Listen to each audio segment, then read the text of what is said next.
One of the biggest reasons why people hire me to work with them is that they want to know, how do I have a difficult conversation with my boss? So difficult conversations with bosses are really scary and can be really emotional. Where is my portfolio? By the end of this video, you'll have tips on how to get them started, how to execute them well, and how to produce the best possible outcome. Along the way, I'll also share the main steps for getting through these really difficult conversations. It's almost inevitable that at some time you're going to need to have a difficult conversation with a supervisor. Maybe you're feeling frustrated that you've been doing the yeoman's share of work on a project with a colleague and you've exhausted all the conversations with them.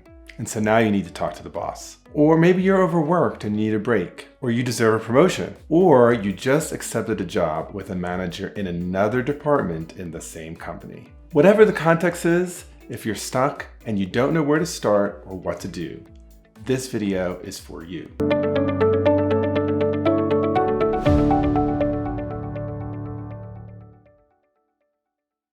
First, let me tell you what I mean by difficult conversation. When I teach this topic, I have a really precise definition for what I mean by difficult or challenging conversation. It's basically any conversation that you struggle with. One that makes you anxious or nervous, or that keeps you up at night, or that involves emotions, or other people's emotions, or people that you care about. So as you can see, it's actually not a really precise definition, because for some people, giving feedback is really difficult, and for other people, it's actually quite easy. What is difficult really varies by the person. For some people, asking for a raise is like death-defying.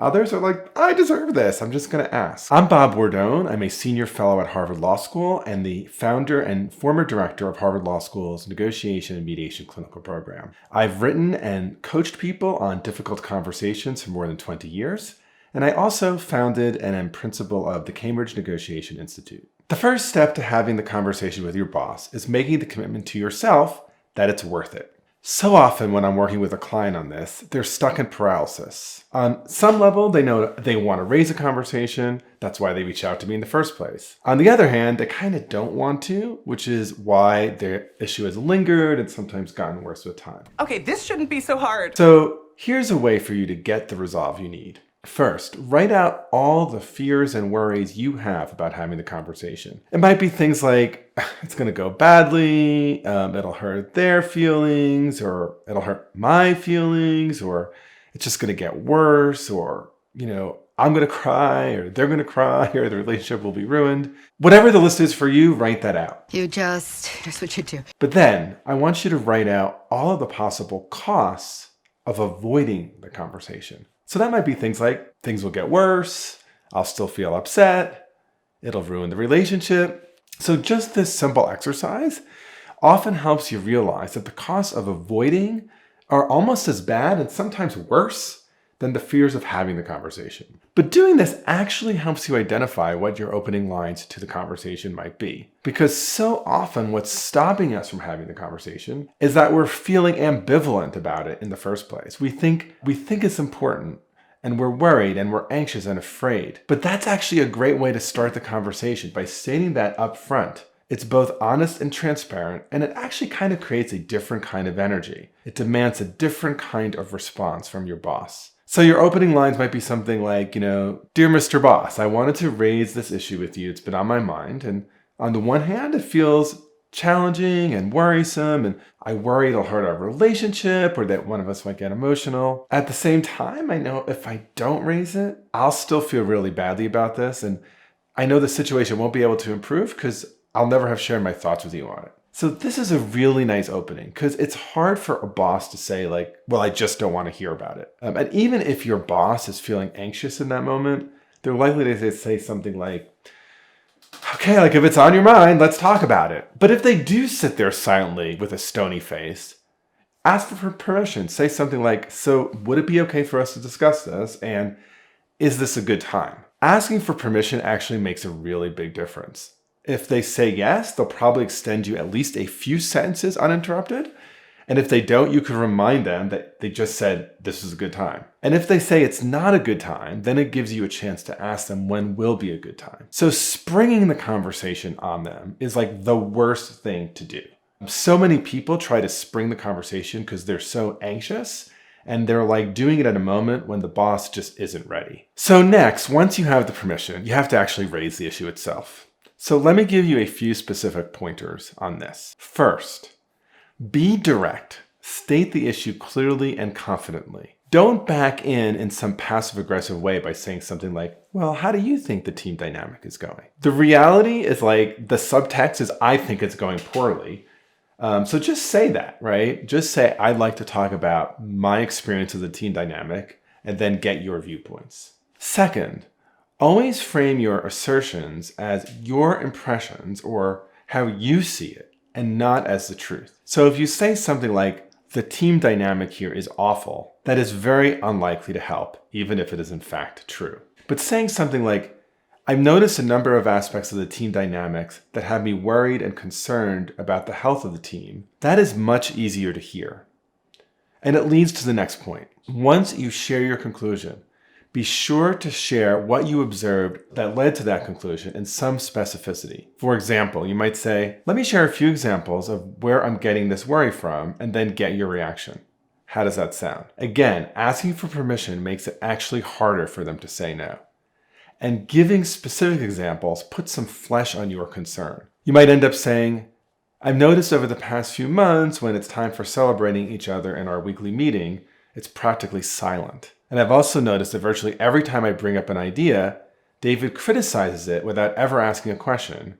And then the rest of the team just disengages without comment. So what you're doing here is sharing specific, tangible examples so that the boss knows what it is you're talking about. But then it's really important to solicit their views as well.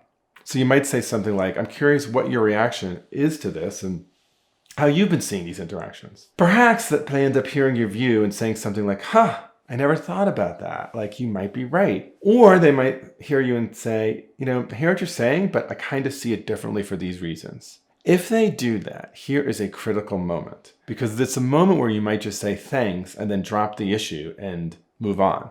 But this is not the right thing to do. It's also not helpful to just fight back and say, well, you're wrong.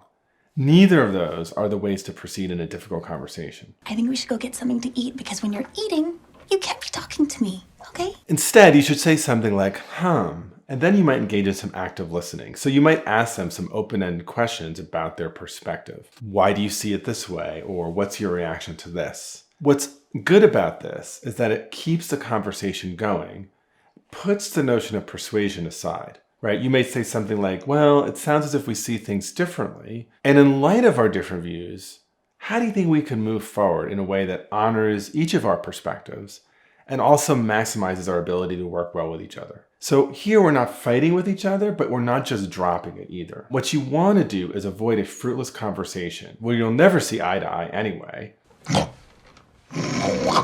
But you also want to avoid setting up this conversation as a win-lose where one person has to back down. So here you're just stating a fact. It seems as if we see things differently. This has a dilemma that we need to work out. What are your ideas for that? Okay, one last piece, because many times people will say to me, okay, like this sounds great, perfect textbook, but I'm going to get so emotional. What do I do then? Well, to be honest, right, part of what makes it difficult is that it's with your boss and it's probably emotional and probably, and this might surprise you, for both of you. So don't ignore this, but go with it, right? So you may say something like, for me, this is bringing up some strong feelings and I want to find a way to handle that professionally and also give you space to share your emotions if you'd like to. So you might say something like, I hope this is the kind of workplace where we can really push through and be honest with each other about our emotions. A few years ago, I was mediating a dispute between a supervisor and one of her direct reports. At some point when the supervisor said, what's the point? We literally share nothing in common. And then the other person, the employee, shook his head in agreement. And as the mediator, I said, I'm seeing this really differently. I think each of you is angry, frustrated, bitter, and pretty impatient with the other. And to the degree that's accurate, you actually share a lot with each other. Like, they're basically a lot of negative emotions. And the question is, are there some other things we could work to share together, right? Because identifying those similar emotions actually opens up a space for problem solving. So the main steps for having a difficult conversation with your boss. First, resolve to have the conversation by naming both the fears of having it and the cost of avoiding it. Second, use the fears and costs as a way of opening up the conversation, expressing your hopes and your worries about the conversation. Third, be sure to ask for their permission to have the conversation. Next, whether or not each of you agree with each other, stand your own ground. Invite joint problem solving around the differences instead of either digging in and creating gridlock or just caving in. Finally, when strong emotions come up, consider sharing them and asking about the other person's feelings as well. Difficult conversations with bosses can be really scary, but having them with skill increases your confidence, reduces your stress, improves your relationship with your boss many, many times. And even when that last piece doesn't turn out, you end up learning the information you need about how to build a really successful career, whether that's at your current place of work or somewhere else. So if you or your organization need some coaching and advice on how to have difficult conversations, reach out to me at bobbordone.com. I also coach people individually on these skills.